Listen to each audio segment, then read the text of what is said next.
Bien, estamos hablando de los sellos y decíamos que cuando se rompe el primer sello, ¿qué ocurre? ¿Qué vio Juan?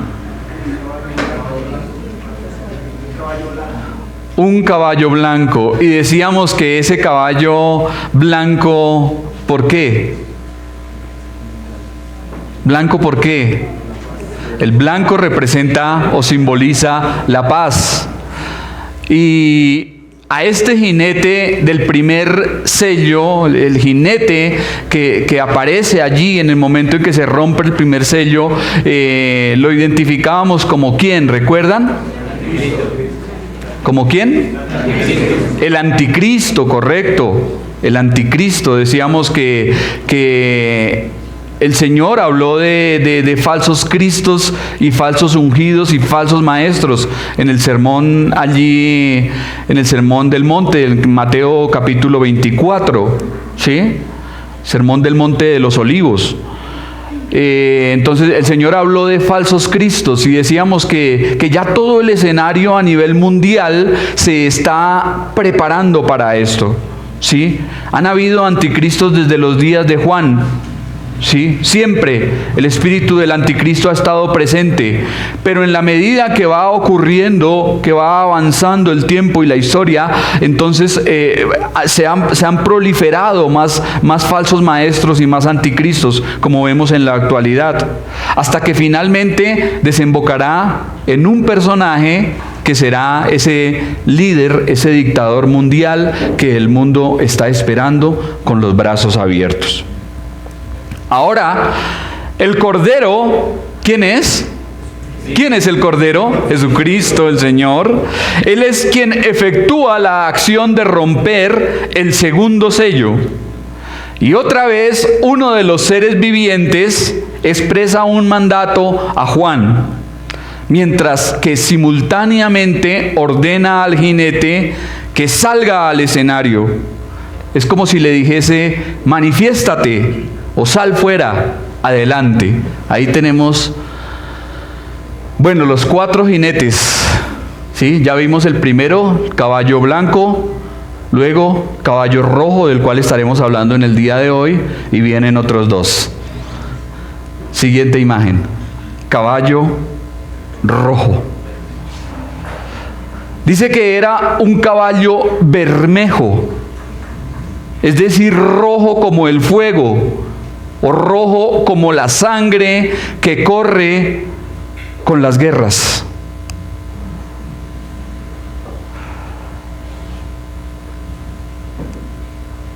Ese color del caballo representa un derramamiento masivo de sangre. Y aquí vemos que el cuadro se cambia por completo. Porque ¿cómo aparece el jinete del primer sello? ¿Trayendo qué? Paz. Pero aquí viene guerra. Viene guerra. El segundo jinete emprende a quitar la paz de la tierra. Entonces, de un jinete pacífico que representa a alguien diplomático y sereno, pasamos a un dictador terrible y destructor, armado con una gran espada, la cual representa un gran conflicto que no dejará a ninguna nación por fuera de ella. La imagen literaria tanto del caballo rojizo como de la espada apuntan a la violencia y al derramamiento de sangre.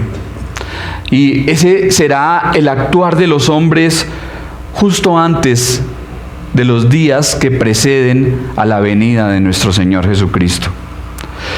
Debemos recordar que en el Sermón del Monte, otra vez lo cito porque tiene una referencia, un paralelismo con lo que estamos hablando acá. Y los discípulos le habían preguntado al Señor algo bien profundo e interesante, ¿lo recuerdan? Dinos, ¿qué señal habrá de tu venida? ¿Cuándo sucederán estas cosas? ¿Y cuándo será el fin del siglo? Le hicieron 3 preguntas en una. Y el Señor empieza su discurso. Y ante esa pregunta el Señor responde: y oiréis de guerras y de rumores de guerras, porque se levantará nación contra nación y reino contra reino. La Primera Guerra Mundial entre 1914 y 1918 fue el evento histórico que definió el rumbo del planeta. Ahí tenemos algunas imágenes.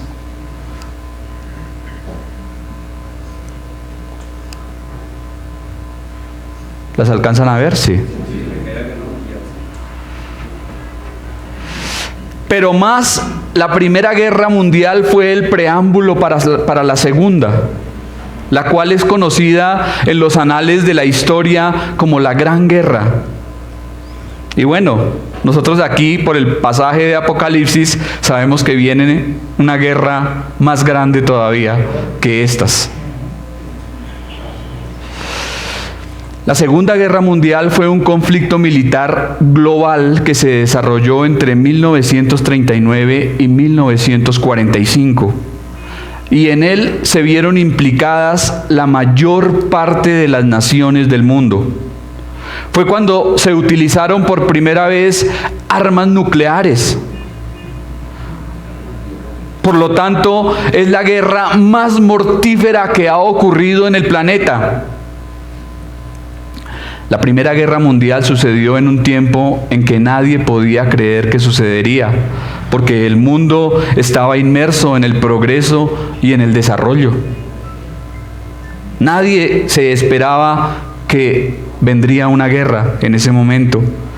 Y la Segunda Guerra ocurrió en un momento en que las naciones del mundo se habían propuesto vivir en paz.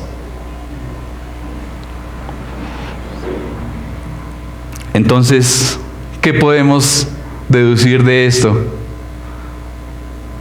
Nomás miremos lo que está ocurriendo en el presente.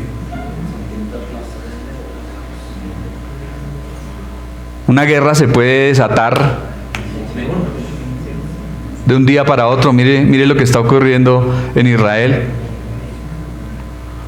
Mire la guerra de Ucrania. Ya lleva ¿cuánto tiempo? Lleva 2 años. 2 años. Entonces, no hay seguridad. No hay seguridad en el mundo.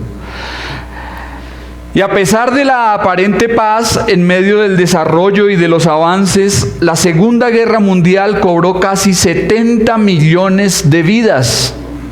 Imagínense, 70 millones de personas.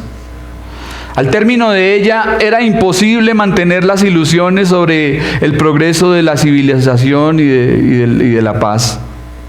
Los años posteriores estuvieron marcados por revoluciones, dictaduras, devastación y matanzas. Y entonces, a raíz de todo esto, el mundo cada día se alista, se prepara para otra guerra. Todos los países, ¿sí?, invierten cantidad de millones de dólares, de euros, según la moneda que manejen en cada país, en armamento. Y a pesar de que se han firmado tratados y convenios de paz, realmente el mundo se está alistando para una guerra sin precedentes. Incluso algunos líderes mundiales alardean de sus armas nucleares, ¿no? De sus ejércitos, sus aviones de combate, sus tanques de guerra. El mundo se prepara para vivir en paz, pero en la vida real está armándose hasta los dientes. 2 guerras mundiales dejaron a su paso destrucción, muerte, miseria y dolor, inestabilidad en todo el mundo y además hambre y pobreza. Pensemos en estos datos. Un avión de combate cuesta por encima de 25 millones de dólares. La guerra del Golfo Pérsico costó a los países aliados $500 millones por día. Imagínense, un solo día de guerra, $500 millones. En el siglo XXI se invierten $1.000 millones produciendo armamento de última generación que incluye bombas atómicas y supersónicas capaces de acabar con continentes enteros. El costo de la guerra, dijo alguien, es un robo contra los más hambrientos y los necesitados de este mundo. Por lo tanto, es razonable que después de que la paz sea quitada de la tierra, que venga hambruna, escasez, carestía. Y eso será lo que va a traer el siguiente jinete. Pero aquí la misión del jinete del caballo bermejo es quitar la paz de la tierra y conseguir que los humanos se maten unos a otros. Que por toda la tierra surjan tumultos, revoluciones, violencia y destrucción en general. Lo que el segundo jinete y su caballo traerán a la tierra será esa rivalidad destructora que pone a las naciones y a las personas unos contra otros. Y vendrá un tiempo, mis hermanos, en el que todas las relaciones humanas y el mundo será un caldero hirviente de odios crueles.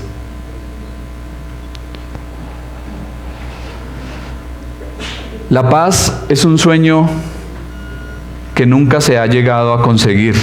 ¿Por qué razón? ¿Por qué no hay paz en el mundo? Dígame la razón principal por la cual no hay paz en esta tierra. Porque el hombre no conoce al Salvador, porque no tiene al príncipe de paz, porque no está Cristo, y si no está el Señor, no puede haber paz. El Imperio Romano firmó la Pax Romana, que no fue capaz de perdurar con el tiempo.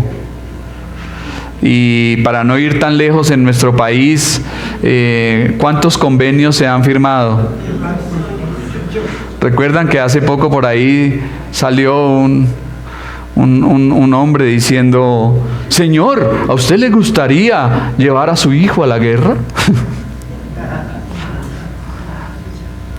Y supuestamente hablaba de paz, pero realmente lo que vemos es que no hay nada. Ahorita tenemos disidencias, tenemos más grupos subversivos, más ataques, más violencia, más extorsiones, más secuestros, más ataques, atentados en un lado, en otro, policías y militares muertos. Y esa es la realidad de nuestro país. Firman paz, pero paz.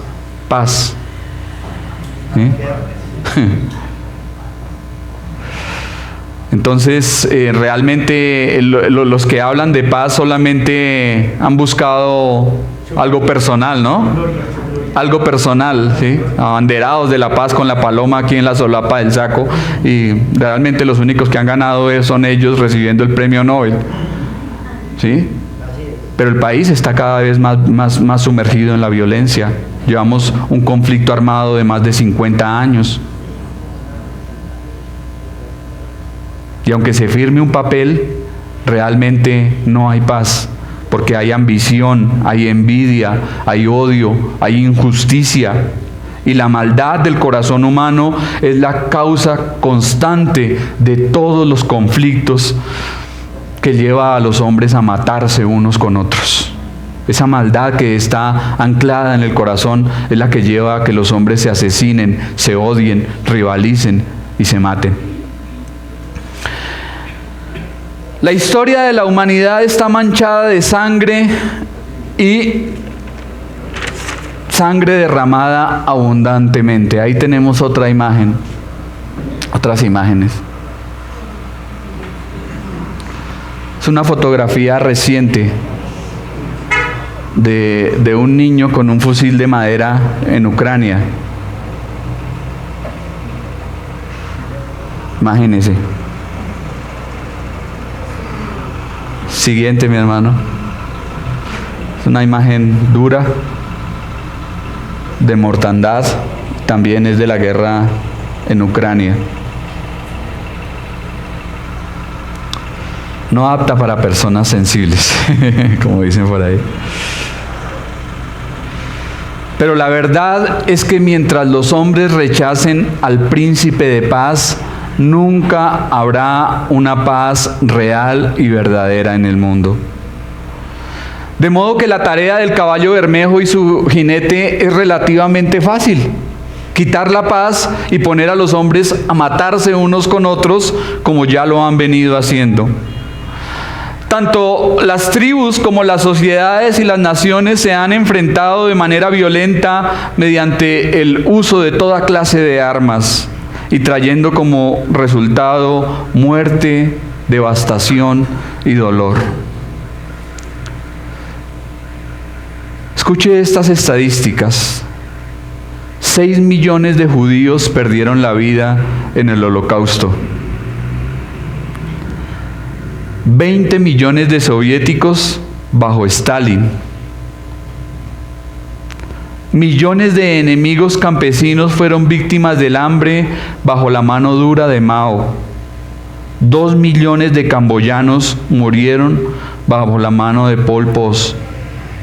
Y todo esto porque el mundo anhelaba la paz, pero en lugar de alcanzarla, solamente ha encontrado destrucción y muerte. Entonces, después de ver las consecuencias devastadoras de la bomba atómica, Albert Einstein expresó remordimiento al saber que sus investigaciones habían sido la base para la creación de una bomba. Él fue un científico muy notable en su momento. No sé si usted ha tenido la oportunidad de leer la biografía de Albert Einstein. Fue un hombre con un coeficiente intelectual muy alto, muy avanzado en su época. Y este hombre, por medio de sus estudios, puso las bases para que hombres malvados desarrollaran la bomba atómica. Y cuando Albert Einstein se enteró de esto, esa fue la gran tragedia de su vida. Él no pensó hacer eso para que lo utilizaran para el mal. Para el mal. Pero lo que hablamos, el mal está en el corazón del hombre. Y el hombre siempre es, ¿sí?, haciendo las cosas malas. En cierta ocasión le preguntaron sobre un arma capaz de contrarrestar el poder de la bomba atómica y él dijo: yo sugerí la mejor de todas, la paz, un mundo sin armas y vivir en paz.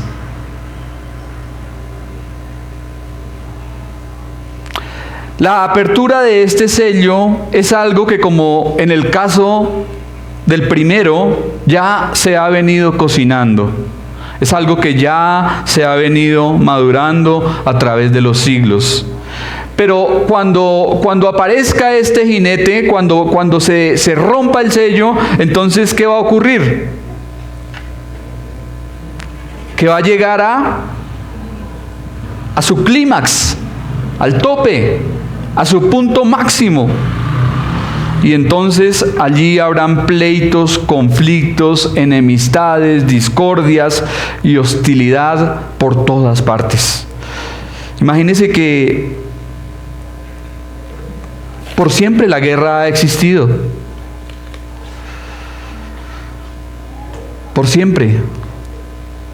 Nomás en la Biblia vemos que se habla de muchas guerras, ¿no? Muchas batallas. Siempre ha existido. Pero lo que viene va a ser mucho más grande, mucho peor, mucho peor. Ahora, imaginémonos la zozobra, el nerviosismo, la tensión, la intranquilidad y el temor de los hombres en medio de una guerra. No sé si ustedes escucharon de algunos que quedaron allí atrapados en Israel cuando se desató la guerra. Y no podían salir porque cerraron el espacio aéreo. Y la gente estaba, mejor dicho, o sea, en una zozobra, en una intranquilidad. O sea, imagínese usted saber que a cualquier momento le va a caer una bomba encima, con su familia por ahí atrincherados en un búnker. Muchos desesperados tuvieron que salir por ahí buscando camino hacia las fronteras con Egipto. Terrible, terrible. Eso es terrible, mis hermanos. Nosotros pues, gracias al Señor no hemos tenido que pasar por esa experiencia. Pero imagínense. Ahora, ¿quién le otorgó a este jinete quitar la paz? ¿Quién se lo permite? Dios. Eso es algo que solamente el Dios soberano puede hacer. En las figuras judías del fin del mundo, uno de los elementos esenciales es la completa desintegración de todas las relaciones humanas. Dice que cada uno peleará contra su prójimo, ciudad contra ciudad y reino contra reino. Zacarías describe un tiempo en el que los hombres se asesinarán unos a otros desde el amanecer hasta el ocaso. Imagínense, todo el día matándose, todo el día. Es lo que describe Zacarías. Y Martin Luther King dijo algo que me pareció interesante, y es que hemos aprendido a volar como los pájaros, hemos aprendido a nadar como los peces, pero no hemos aprendido el sencillo oficio de vivir como hermanos. El hombre ha aprendido todo lo que ha querido y todo lo que se ha propuesto, pero no ha aprendido a vivir en paz con sus semejantes. Entonces, resumiendo y aplicando, ¿de qué podemos dar gracias al Señor? ¿Por qué razón?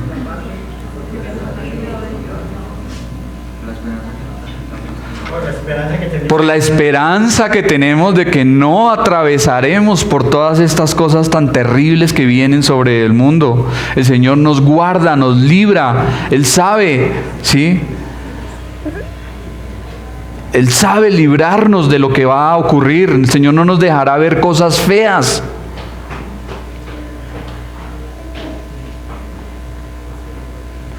Así como nos guarda del anticristo, también nos guarda de la guerra que viene sobre este mundo. Pero entonces, ¿qué necesitamos hacer? ¿En dónde nos podemos esconder? ¿En quién nos podemos refugiar? Mejor es la pregunta. En Jesucristo nuestro Salvador. Hoy es el día para hacerlo. Hoy es el día.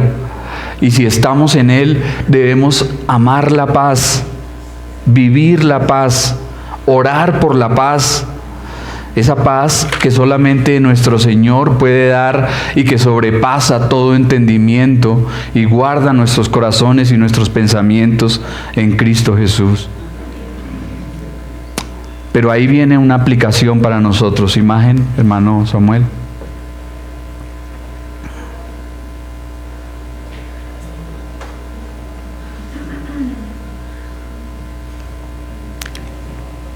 ¿En dónde empieza la violencia?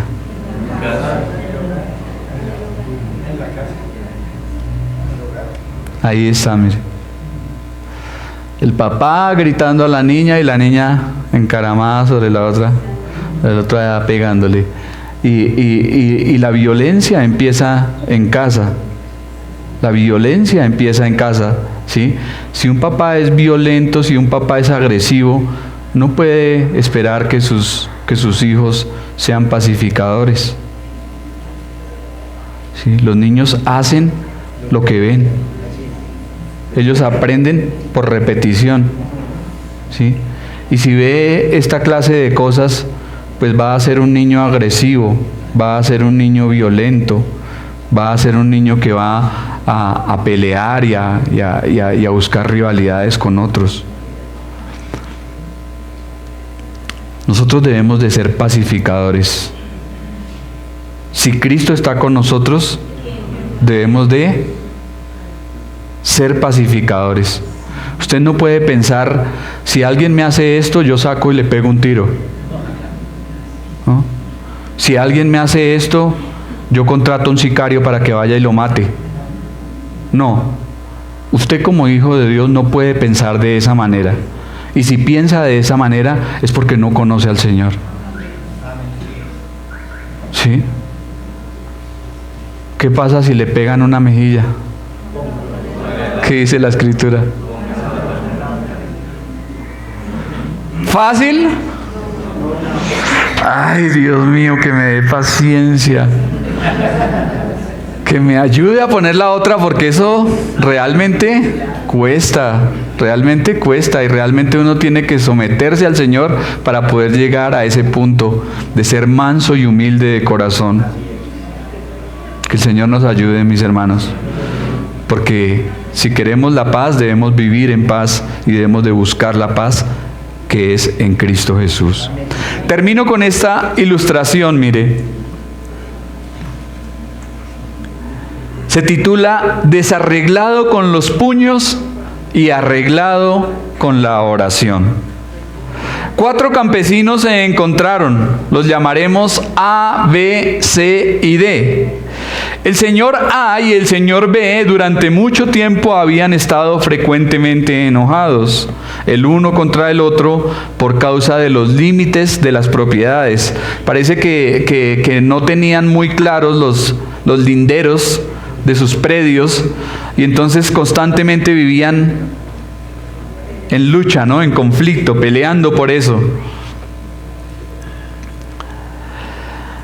Eran vecinos, y cuando A y B se vieron, no se saludaron y empezaron a reclamarse recíprocamente.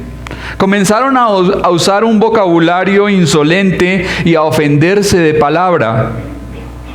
Entonces A desafió a B para que pelearan a puñetazos, y después de un arduo cuerpo a cuerpo quedaron en el suelo heridos y derrotados.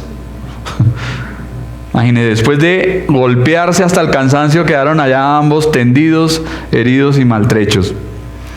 Mientras que los señores C y D observaron el desarrollo de los acontecimientos, y aunque también tenían un problema porque el hijo del uno había peleado con los hijos del otro, el señor C dijo a D: yo creo que debemos orar.